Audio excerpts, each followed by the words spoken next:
Pessoal, a partir de agora eu vou trazer para vocês o que foi aí um momento de emoção, eu diria, de revolta no Congresso com a leitura de cartas feitas pela Caroline de Tone, uma importante deputada federal da direita que teve a presença dos seus colegas ali na tribuna junto com ela e naquele momento fizeram a leitura de uma carta, que é um verdadeiro desabafo, eu diria, de um dos presos políticos aí em relação ao 8 de janeiro. E na sequência vai ter aí o líder petista com um discurso lindinho, se é que vocês me entendem. E depois vai vir o líder da direita, Sóstenes Cavalcante, que vai simplesmente fazer um discurso brilhante. Vocês precisam assistir. Pessoal, eu não vou enrolar muito porque a gente precisa ouvir com atenção. Então já chega compartilhando esse vídeo aqui nos principais grupos de WhatsApp, Facebook e Telegram. É importante demais que tu te inscreva no canal porque tá saindo mais vídeos. Porque, gente, tá acontecendo muita coisa no Congresso. Devido às obstruções, os diversos discursos, a pauta da anistia da direita, sem dúvidas, tá tudo muito mais aflorado do que de costume. Eu vou trazer tudo para vocês. Então, sem enrolação nenhuma, já vem para a tela, porque o Debate em Foco, ele tá no ar. PV, deputada Caroline de Tone com a palavra. Senhor presidente Hugo Mota, senhores parlamentares, quero compartilhar com vocês algo impressionante. No ano passado, quando pautamos a anistia na CCJ, começamos a receber diversas e centenas de cartas de presos políticos, pessoas inocentes que estão sofrendo uma das maiores arbitrariedades da justiça brasileira. E nós temos esses relatos em cartas, testemunhos fidedignos da vida dessas pessoas. E ao longo dos próximos dias, nós vamos compartilhar com os colegas essas mais de 200 relatos para que cada um venha a essa tribuna e compartilhe com o Brasil a história dessas centenas de brasileiros e brasileiras. Porque se esses brasileiros e brasileiras não estão tendo voz nos autos do processo devido às arbitrariedades, nós nessa tribuna daremos voz a essas pessoas. Porque são vidas humanas que importam. E aqui vou ler uma primeira carta. A carta do senhor Givair, para vocês verem o nível de desumanidade do que está sendo feito com ele. Olá, senhores parlamentares desta casa. Aqui vos escreve um pai de família de 3 filhos menores. Hoje me encontro encarcerado há quase 1 ano e 10 meses por um crime o qual não cometi. Fui sentenciado a 14 anos e 8 meses de prisão em regime fechado por crime de apenas me manifestar. Fiquei 7 meses e 6 dias preso em regime fechado na Papuda, em Brasília, e depois em prisão domiciliar com o uso de tornozeleira eletrônica, tendo que assinar carteirinha todas as segundas-feiras. Olha que ironia! Todas as segundas-feiras no fórum os funcionários riam de mim. Nem bandidos que tinham matado, roubado, estuprado e coisas mais tinham a obrigatoriedade. Pelo contrário, eles compareciam no fórum a cada 3 meses para assinar. Mas eu, por crime de manifestação, tinha que cumprir rigorosamente toda semana. Mesmo com o uso de tornozeleira, ainda era possível trabalhar e trazer o sustento para a minha família. Hoje me encontro novamente encarcerado, em regime fechado, longe de minha família, sem saber se eu os verei novamente, sem ter descumprido nenhuma medida cautelar. Fiquei sabendo que minha filha e meu filho estão no psicólogo, por não entender como o nosso país está preso, se não matou, nem roubou, nem assaltou, nem traficou, nem nada afim.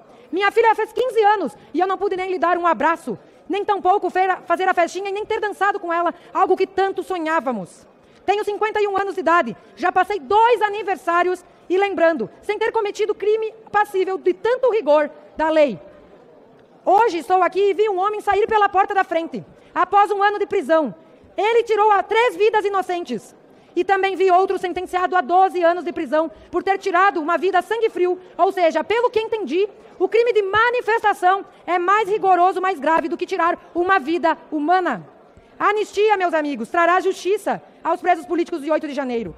Hoje não é somente um preso político que está escrevendo a todos vocês, mas sim um esposo, pai, alguém que ama muito a sua família e clama pela legalidade da justiça em nossas vidas. Aos que ainda não se manifestaram a favor da anistia, pensem em seus filhos, netos, esposas, maridos e pais, se estivessem em nosso lugar. Isso não se trata de política, mas sim de justiça e humanidade. A anistia trará a nossa liberdade, dignidade, as nossas vidas de volta para junto do convívio dos nossos familiares. Nossa liberdade está em vossas mãos. A anistia já, e não só em nome da Débora, mas das centenas de Déboras que temos hoje no país. Nós clamamos, presidente Hugo Mota, a anistia já, e faremos aqui a entrega de 8 dessas cartas, mas ao longo das semanas, todos os líderes Sóstenes, o Zucco, eu e todos os parlamentares passaremos a usar essa tribuna para relatar essas centenas de casos dessas vidas humanas que importam, e é por isso que falamos. Anistia já! Anistia já! Anistia já! Não dá para paralisar os trabalhos da Câmara numa obstrução desesperada de um partido que tenta conter o que não pode ser contido. Um julgamento no Supremo Tribunal Federal. Hoje a votação aqui foi estrondosa. Diziam que iam pautar a anistia essa semana. Não vai ter anistia essa semana, por um motivo bem claro. Essa casa, o presidente Hugo Mota, a maioria dos partidos, pensaram no poder legislativo. Não há sentido paralisar uma pauta, votações importantes, em cima de um projeto de anistia que, além de tudo, é inconstitucional. Então disseram aqui, vamos votar essa semana. Não votaram. Disseram aqui, vamos obstruir a pauta. Não obstruíram. Essa medida provisória de hoje era muito importante. Crédito para o Pantanal, para a região amazônica, para pescadores, para as pessoas que foram prejudicadas por incêndios. E aqui eu quero fazer um paralelo histórico, porque pouca gente consegue entender o grau de fanatismo de um ex-presidente da República disputar uma eleição presidencial contra o presidente Lula. Ele perde a eleição, deputada Érica Cocai, a eleição no dia 29 de outubro. E ele o que faz? Começa a elaborar um plano para assassinar o que ganhou, para assumir o lugar do que ganhou. Porque a primeira reunião da Operação Punhal Verde e Amarelo foi no dia 9 de novembro. Vocês conseguem entender que coisa sórdida, baixa? Presidente, candidato que perde a eleição, não aceita o resultado. Tomado pelo ódio, quer matar o presidente que ganhou as eleições e anular o processo eleitoral. Só consegue entender essa cabeça do Bolsonaro quando você vai visitar o que aconteceu com a ditadura militar. Bolsonaro é dessa década de 80. O partido de Bolsonaro sempre foi um partido de extrema-direita, com pêndulos e ações terroristas. Essa é a história deles. Por isso que ele dizia, tinha que ter matado mais, tinha que ter matado 20 mil, tinha que ter torturado mais. É dessa cabeça, desse partido, porque no fundo, esse é o partido do Bolsonaro. Essa facção de extrema-direita incrustada nos militares com tendências terroristas, Orlando. Só entendendo isso, você consegue entender um plano para explodir o aeroporto de Brasília na noite de Natal. O que eles fizeram no dia da diplomação do Lula. Só entendendo essa cabeça dos porões da ditadura militar é que a gente entende uma coisa tão sórdida. Os senhores entendem o poder legislativo votar uma coisa como essa, porque o projeto de anistia, não é sobre o 8 de janeiro. Projeto de anistia, basta ler. Eles querem livrar a cara do Bolsonaro. Parabéns ao parlamento. Hoje é um dia de vitória das instituições brasileiras. Liderança do PL, o deputado Sóstenes Cavalcante. Queridos brasileiros, acabamos de ouvir o discurso do líder do partido, do atual descondenado e presidente da República. Ele veio à tribuna festejar porque votaram uma MP no dia de hoje. Uma! As comissões todas caíram. Sabe por quê? Porque todo o Brasil só tem uma pauta. Anistia já. É o que o Brasil quer. Podem falar o que quiser. O governo sabe que eles estão perdidos. O governo sabe que a popularidade do atual mandatário da República é 20%. E que se a eleição fosse hoje, o presidente Bolsonaro daria uma coça eleitoral no descondenado. E aí eles vêm para a tribuna, deputado Luiz Lima, para falar e tentar enganar a população brasileira. Pois, deputada Bia Kicis, os brasileiros não se deixam mais enganar por essa gente. Sabe por quê? Nós estamos aqui, deputado Coronel Meira, deputado Paulderney, deputado Zacarias Calil, nós estamos aqui por pessoas como a Dalgisa, de 65 anos. Uma mulher aqui de Brasília, 65 anos. Vossa Excelência, deputado Zacarias, que é médico, ela tem arritmia cardíaca, está presa desde junho do ano passado, com pedido para soltura, para atendimento médico, e o ministro Alexandre de Moraes continua mantendo essa senhora presa. Sabe o que vai acontecer daqui a pouco? E eu quero dizer que isso não vai acontecer, porque Deus vai guardá-la. Nós não queremos que a Dalgisa seja um novo Clesão, morto, com ordem de soltura e está lá preso. Uma senhora de 65 anos. Aí vem o ministro Alexandre de Moraes e fala, não são senhoras não. São só 43 acima de 60 anos. Pois a Dalgisa é uma pessoa. E se fosse só por uma, deputado Bibo Nunes, nós íamos ficar aqui nesta tribuna brigando pelos patriotas até se fosse por uma só pessoa. Mas são centenas delas e nós vamos lutar por anistia. Outro assunto que é importante nós falarmos neste dia é sobre a Débora do Batom, que as pessoas agora estão falando que parece que o ministro Alexandre de Moraes agora está ponderado. Ponderado? Tão de brincadeira. Ele mandou a Débora para casa, para a prisão domiciliar, com tornozeleira. E sabe, Bibo, as pessoas que podem visitar ela, pai e mãe. Ora, uma pessoa no presídio pode receber assistência espiritual. Débora é evangélica. Ela tem seu casal de pastores.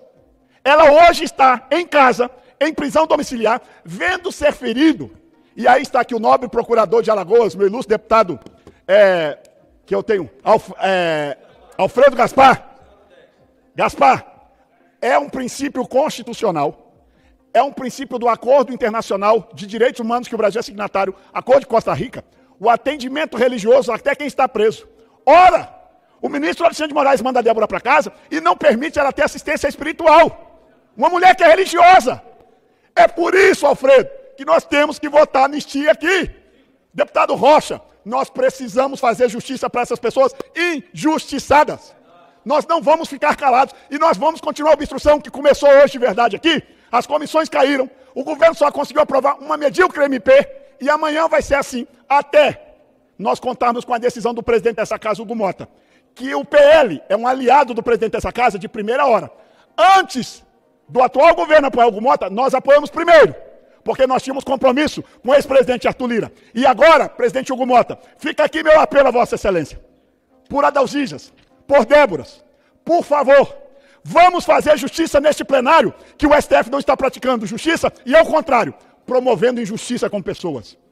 Presidente Hugo Mota, Vossa Excelência recebeu uma mãe de 6 filhos no seu gabinete. Essa mãe, o seu marido está foragido das decisões arbitrárias com relação ao 8 de janeiro. 6 crianças, sem pai, com uma mãe que, inclusive, olha o absurdo, teve o seu salário de funcionária pública travado por ordem judicial do ministro Alexandre de Moraes. Isso é desumanidade. Isto é ferir o princípio básico do direito humano. O nosso Brasil está virando uma ditadura de um poder. E nós, do parlamento, não podemos ficar silentes. Eu fico olhando parte da imprensa, e é parte. Eu tenho que ser muito sincero. Quando critica, e eu vi uma jornalista, jornalista, aquela que defende a democracia, defender que o que o parlamento está fazendo é um absurdo e uma afronta ao STF. Pois eu quero dizer a essa jornalista, que eu me nego a dizer o nome, que quem é poder, que representa todos, oposição e governo nesse país, não é o judiciário, não é o executivo, mas sim a casa do povo. Isso aqui, sim, é a casa do povo. Aqui tem governo, aqui tem oposição, aqui tem todos. E nós não podemos ver que uma jornalista de um dos principais canais desse país, deputado Bibo Nunes, Vossa Excelência, que também milita no jornalismo, venha a disfarçatez de querer defender e atacar o Congresso Nacional. A prerrogativa nossa aqui é representar o povo. E nós estamos aqui, meu querido sargento lá do Rio Grande do Norte, nós estamos aqui representando este povo injustiçado pelo 8 de janeiro. Nós não vamos abrir mão. Deputado Ronaldo Nogueira, Vossa Excelência do Rio Grande do Sul, nós não vamos abrir mão. Lá, Débora é evangélica.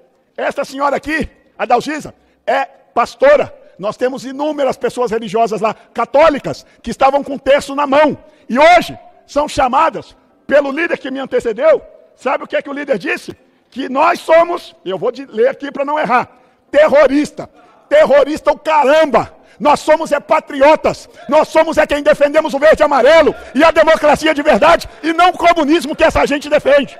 O líder que me antecedeu teve a disfarçatez de chamar de facção da extrema-direita. Sabe o que eles são? A suprema esquerda. Porque se aliaram o Supremo com a esquerda para fazer um governo e uma ditadura que nós nunca tínhamos visto nesse Brasil. Essa suprema esquerda que nos aguarde. 2026 está vindo aí. Vocês serão varridos para aprender a respeitar o povo de verdade. Quando é anistia para eles, é o que o deputado Luiz Lima acabou de falar. Pode ser para terrorista, para sequestrador, para o diabo que o carregue. Eles querem tudo, para anistia para eles. Quando é para um patriota que estava aqui com texto, Bíblia na mão, defendendo o que eles acreditam. E se alguém depredou, Luiz Lima, nós somos a favor que ele responda por este crime. Nós não passamos mão em erro de ninguém. Como outrora a esquerda fazia quebra-quebra nos ministérios, tem algum deles preso?